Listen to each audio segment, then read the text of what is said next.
البارح تواصلوا معايا شي اخوان، وعلى فكره ماشي مغاربه، يعني من جنسيات عربيه كنعرفهم. واحد صديق ديالنا في بريطانيا في لندن، وكذلك واحد الصديق ديالنا في دوله عربيه. قالوا لي بغينا نسولك استاذ. قلت لهم مرحبا. قالوا لي واش جلاله الملك محمد السادس حفظه الله تعالى ملك المملكه المغربيه وقعت له شي حادثه اثناء حفل الولاء؟ انا استغربت، لانه حفل الولاء كله، لا الاستقبال ولا البيعه ولا استقبال ولي بنك المغرب، لانه استقبلوا الملك نهار قبل من حفل الولاء. شفتهم كلهم مباشره، يعني تبعتهم كامل مباشره، فما بان لي والو. جلاله الملك عادي تيتمشى عادي. قالوا لي لا، راه وقعت حادثه في حفل الولاء. شنو الحادثه اللي وقعت؟ قالوا لي راه سمعنا بان جلاله الملك اثناء حفل الولاء تعرض لنزيف. نزيف؟ جلاله الملك محمد السادس تعرض لنزيف اثناء حفل الولاء؟ قالوا لي قلت لهم فين شفتوا هادشي؟ قالوا لي شفنا قناه مغربيه ليوتيوبر مغربي قال هاد الكلمه هادي، قال بان الملك المغربي جلاله الملك محمد السادس تعرض اثناء حفل الولاء لنزيف، وهذا النزيف بان عليه وعلى حوايجه، يعني نزيف دموي. نزيف دموي؟ انا شفت الحفل كله ما بان لي نزيف دموي. قالوا لي احنا غادي نصيفطوا لك الرابط تشوف. واذا بهم تيصيفطوا لي الرابط. لما صيفطوا لي الرابط ضحكت. علاش ضحكت؟ هانتوما غتعرفوا. لان اللي تيتكلم داير راسو فاهم، وهو احد الخونه المعروفين للمملكه المغربيه، وللاسف هو مغربي، والاسره ديالو تبرات منه. تصوروا معايا انسان الف كذبه، هانتوما غتشوفوا داكشي بالدليل باش تعرفوا هاد الخونه غاديين غير بالكذب. ومن نعم الله سبحانه وتعالى أن الله لما ابتلنا بخونة أغبياء وحمير. يا ريت لو كان خائن نيت كيجيب شي حاجة موثقة ومريقلة غادي نلقاو حنا مجهود أننا نردوا عليه ونقلبوا على الأدلة باش نردوا عليه، ولكن لما تلقى خائن كذاب ويؤلف الكذب عباد الله، دابا ما كنتكلموش وراه الكذبة تألفات من لا شيء وتصنعات وتطلقات. وللأسف الشديد لما شفت الردود الفعل ديال بعض المغاربه اللي هما باين فيهم ناس نيه في التعاليق، بقى فيهم الحال. والله شافي سيدنا لا ما رديناش البال، هي سيدنا نزف وسط الحفل الولاء. عباد الله، اولا جلاله الملك حفظه الله تعالى اذا كان عيان ما غاديش يدير الحفل، مادام جا حضر لي الحفل من اوله. وحفل شنو؟ راه الحفل ديال سميتو كان قبل منه استقبال ولي بنك المغرب، استقبل ولي بنك المغرب وسمع التقارير. الصباح العشيه حفل الاستقبال، استقبل فيه كبار الضباط والمسؤولين في المغرب وسلموا عليه.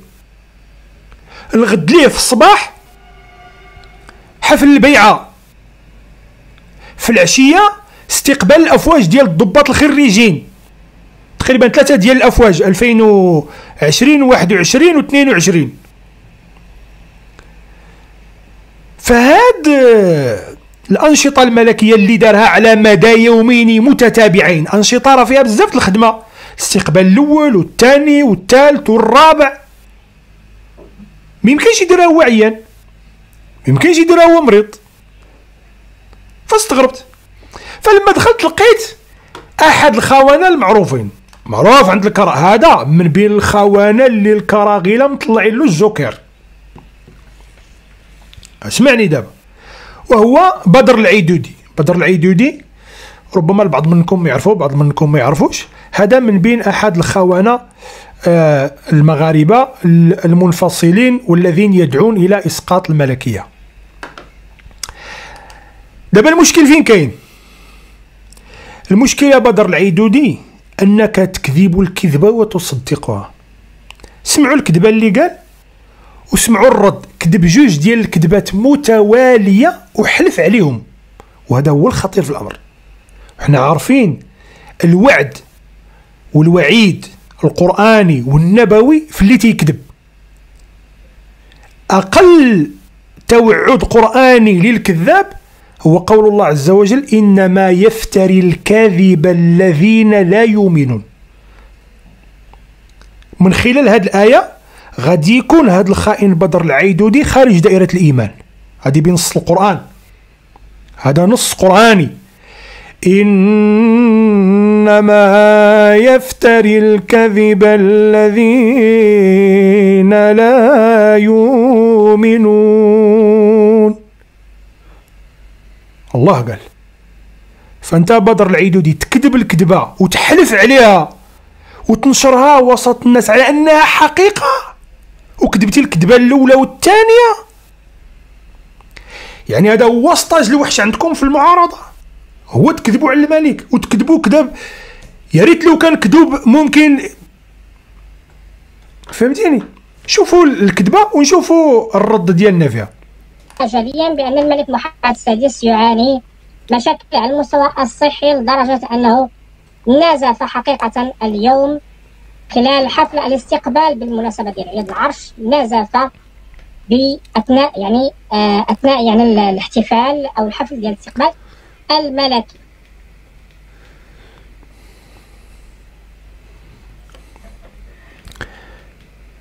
كيتكلم على جلالة الملك وكأن جلالة الملك مقعد. هذا الكلام هذا ما قالوش الخائن بدر العيدودي لما كان الرئيس المومياء بوتفليقة شبه ميت وهو مقعد على الكرسي ويحكم 40 مليون نقش وحمار وغبي في جمهورية أم حسن. بدر العيدودي فاش كان بوتفليقة يحكم الجزائر وهو مومياء محنط ما بالوش، ما قدرش يتكلم ديك الساعة ولا يقول الجزائر يحكمها مومياء، لا، لأنه لحم كتافو من المخابرات الجزائرية. فهاد القضية تيدير راسو صم بكم عمي لا يسمعون. ولكن فاش وقع تغير في البنية الجسدية جلالة الملك، نتائج طبيعية للنحافة، ردوها هما مرض واستعجالات وراه الموت وكذا، مع أن المغاربة كلهم عارفين بأنه في يوم من الأيام جلالة الملك سيموت ونحن سنموت، كما مات المغفور له الحسن الثاني رحمه الله، كما مات جده محمد الخامس رحمه الله، كما مات والد جدي سيدي يوسف رحمه الله، وكما سنموت نحن، وكما سيموت آباؤنا وأمهاتنا، عادي الموت. يعني مثلا نطلب الله عز وجل يطول في عمر جلالة الملك، لكن في يوم من الأيام إذا استيقظنا على هذا الخبر الذي سيحزننا جميعا، واش غادي نستغربوا؟ لا، لأنه بشر تعتريه كل ما تعتري البشرية، يعتريه الفرح والسرور والحزن والعزة والفقر والمرض والغنى والصحة والسقام، عادي. الغريب في الأمر أن هؤلاء الخونة من شدة احترامنا لجلالة الملك يعتقدون أننا نعتبره في درجة الألوهية لا يصل إليه الشر أبدا. هذا غلط. جلالة الملك بشر، الله عز وجل آتاه الملك، تؤتي الملك من تشاء وتنزع الملك ممن تشاء وتعز من تشاء وتذل من كما الله أذلك يا بدر العيدودي وأذل بقية الخونة، أعزه وأذلكم، لأن الملك في يده هو. قل اللهم مالك الملك تؤتي الملك من تشاء وتنزع الملك ممن تشاء وتعز من تشاء وتذل من تشاء بيدك الخير إنك على كل شيء قدير. ربي أعزه وأذلك، ربي رفع شانه في الدنيا وخلاك انت تتهرب من بلاد إلى بلاد، لا جواز، لا استقرار، لا أسرة، لا أمن، لا اطمئنان، لا تا حاجة. طيب أجي نشوفو حقيقة واش جلالة الملك حفظه الله نازف أثناء الحفل ولا لا. اسمع، شوفوا باش تعرف الغباء ديال هؤلاء الخونة لا نظير له. أنت جلالة الملك دخل بجلابته نقية، فهمتي ولا ما فهمتي؟ دخل للحفل بجلابة ديالو نقية حفظه الله تعالى، ومعاه ولي العهد الأمير مولاي الحسن الله يحفظه طول العمر ديالو، وتيسلم على المغاربة كما تتشوفوا قدامكم داخل بجليليبة نقية. نمشيو مع سيدنا ونشوفوا هاد الجليليبة النقية شنو غادي يوقع عليها حتى يوقع فيها نزيف كما تيقولوا الخونة. هانت بدر العيدودي الكذاب او الحرام، شوف درت لك فيديو ثقيل وزوميت لك على اليد ديال جلالة الملك باش انت ودوك الاغبياء والمغفلين من الكراغيله ومن البوليزاريو من بين الخونه المغاربه اللي معاك تعرفوا بان الكاذب حبله قصير. والنهار تبغيو تهاجموا جلالة الملك ولا تهاجموا المغرب، هاجم بشي حاجه د المعقول. اما تلفيق الكذب والتزوير راه هي مهنه الضعفاء، وعلامه ان هؤلاء الخونه ضعيفين وما لقاو ما يقولوا ومطالبين انهم يهاجموا الملك حتى ولو ما عندهم حتى شي موضوع كينوضوا كيلفقوا الكذب. شوف الكذاب النازف منين جا جلاله الملك. الطبالي كلهم اللي داز عليهم جلاله الملك عامرين بالشوكولات وعامرين بالحلوى. الشوكولات محطوط، الناس واقفين تيتسناو جلاله الملك، الشمس كاينه، بطبيعه الحال داك الشوكولات غادي يذوب، شيء طبيعي جدا. جلاله الملك دايز تيسلم على الناس، الكم ديال الجلابه ديالو تيضرب في الشوكولات. شوف ها انت نعاود نرد لك، ها انت يا بدر العيدودي، شوف ها انت واخا نشوفوا المقطع الثاني. ها انت جلاله الملك تيسلم على الناس،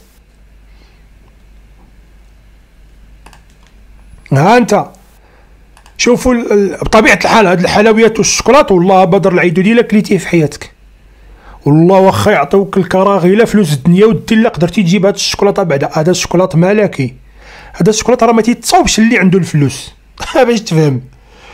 راه الاكل الملكي الحلويات ديال سيدنا، خاصه هاد النوع هذا ديال الحلويات اللي تيقدموا سيدنا للضيوف ديالو، راه ما تيتعطاش للناس اللي عندهم الفلوس. بمعنى غتهز مثلا 400 500 اورو تمشي لذاك المحل ما غاديش يعطيوك هاد الشوكولات. هاد الشوكولات تيتصاوب للديور الكبيره، تيتصاوب لدار المخزن، تيتصاوب لسيادنا. تقدر تمشي تشري شوكولات غالي، ولكن هذا اللي حطوا سيدنا المواطنين ديالو ياكلوه والله لا كليتيه، والله لا حلمتي به. حدك تشوفه في الفيديو، في الواقع والله لا داز في المصران ديالك. انت حدك يدوز في كرشك سكران طايح في الدروج، بزاز اللاله، حلوى الجزائر، بوسو لا تقيسو قيسو لا تبوسو اقط. اسمع شوف العيدودي، شوف ها سيدنا تيسلم، ها الشوكولات في الكم ديال جلالة الملك، هذا هو النازف العيدودي.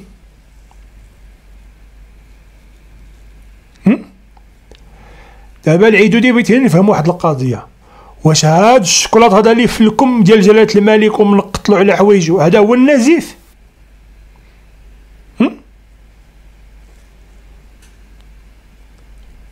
الله يرحم المصريين قال لك اللي اختشوا ماتوا، اللي تيحشموا راه ماتوا. اما قلالين اللحيه وقلالين التربيه بحال كالعيدودي مالين تخرج العينين وتتحلف على ان جلاله الملك نازف. وشوف الكلب ولد الكلب تيقول لك وقد نزف كثيرا، هذه هي نزف كثيرا. وبلاتي يا العيدودي الحمار، حيت حمار تكذب الكذبه وتحلف عليها انت حمار، يعني ما خليتيش شي وصف اخر من غير كونك حمار. وبودنين كاع واخا نمشيو معاك على انه نزافه، واش كاين شي نزيف كحل؟ واحد اللي تنعرفو النزيف حمر، حنا اللي تنعرفو النزيف لونه احمر. دابا كون يبان لك العيدودي هاد اللون الاحمر في الجلابه نقولوا ايه يمكن الدم.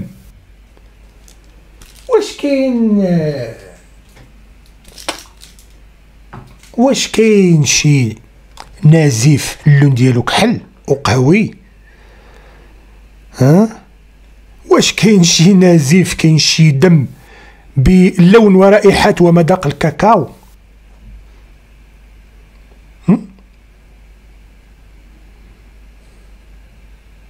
هانت شتو قالك النزيف ديال جلالة الملك هو سيدنا الله يحفظه الله ينصرو بقوة الخير والكرم الشكلاط موزع فوق الطبالي. ومازال تنقولها الشكلاط ملكي. شتي هاد الشكلاط هذا اللي كتشوفو هنا بدر العيدودي اقسم بالله شي نقريحه تيحلم لي تصور معاه. شتي تبون الراجيم بالغاز والبترول ديالو ما يقدرش يشريه، حيت كيمشي المحلات الخاصه اللي تتصاوب هاد الشكلاط في بريطانيا وفي فرنسا، تتمشي تدق عليهم.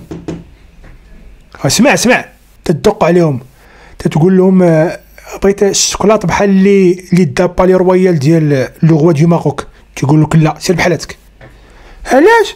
تيقول لك لا هذا الشكلاط ديال الملوك، هذا راه ماشي ديالي ايها الناس. لا عندي الفلوس، الفلوس ديالك يديهم معك ديهم قوي البات، ما كنعطيوش الشكلاط، ما كنعطيوش لمالين الفلوس، كنعطيوه للعائلات العريقه المرموقه اللي هما عائلات كنتعاملوا معاهم هذه 30 عام 40 عام 100 عام.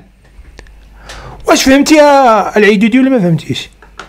ايوا ما فهمتيش انا غادي نفهمك وديما تعاود. وهاد الهضره اللي قلت لك هزها ووصلها للمخابرات الجزائر، قول لهم راه المراكشي بدر مفتاحي راه فضحنا وشوهنا وكشف ديك الكذبه ديالنا وقال لكم الشكلاط اللي تحطوا سيدنا المواطنين ياكلوه الضيوف ديالو والله لا كليتوه، لا انا ولا في المستقبل.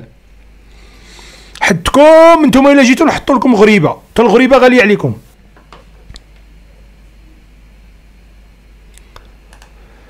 ها انت قالك شوف النزيف واخا شتو دابا الكذبه الاولى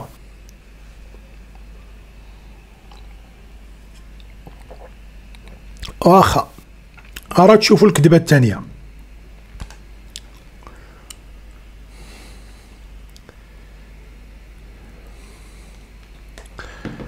راه نشوفوا الكذبه الثانيه.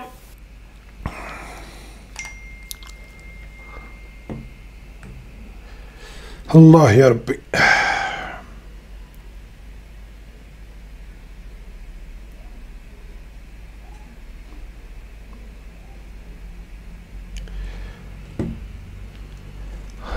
الكذبه الثانيه من بعد ما كذب الكذبه ديال جلاله الملك نزف، قال لهم والفيديو ديال حفل الولاء اللي فيه الملك نزف تم حذفه من الانترنت، وقال لهم راه تحذف حتى من القناه الاولى الرسميه.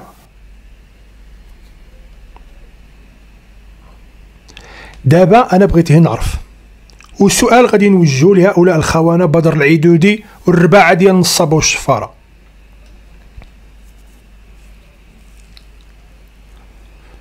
واش نتوما كتظنوا بانكم غادي تنتصروا على المغرب والمغاربه بالكذوب؟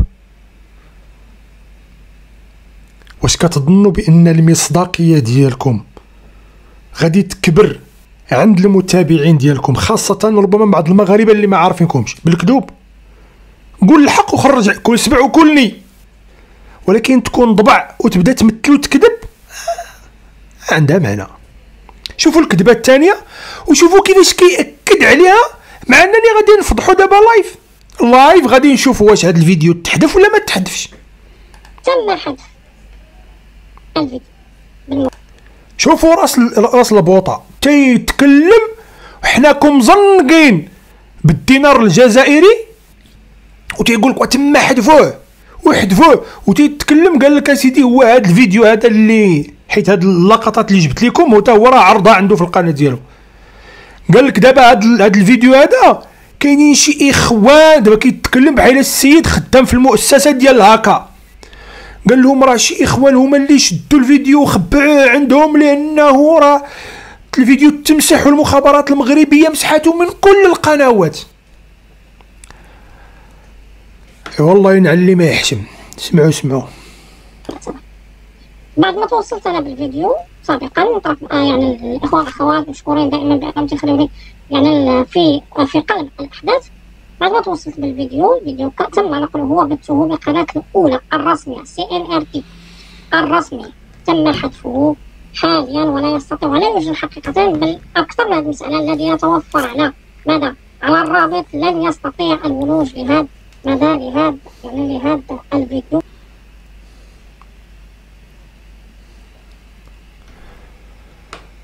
شتو الكذبه كي دايره؟ واخا انا غادي نرد عليك عمليا ابدر العيدو ديال الكذاب.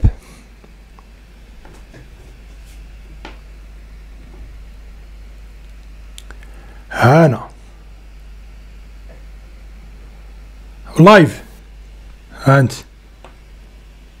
لايف، هانت ها الأولى،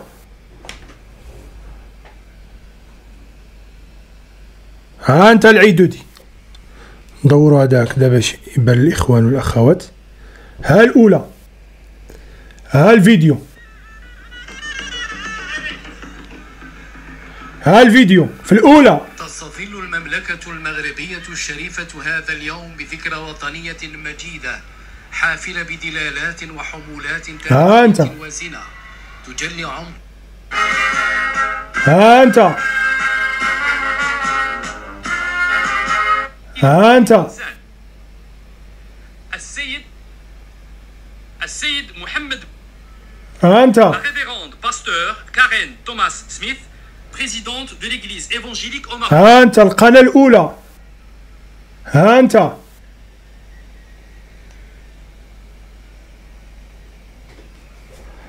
والله ينعل اللي ما يحشم.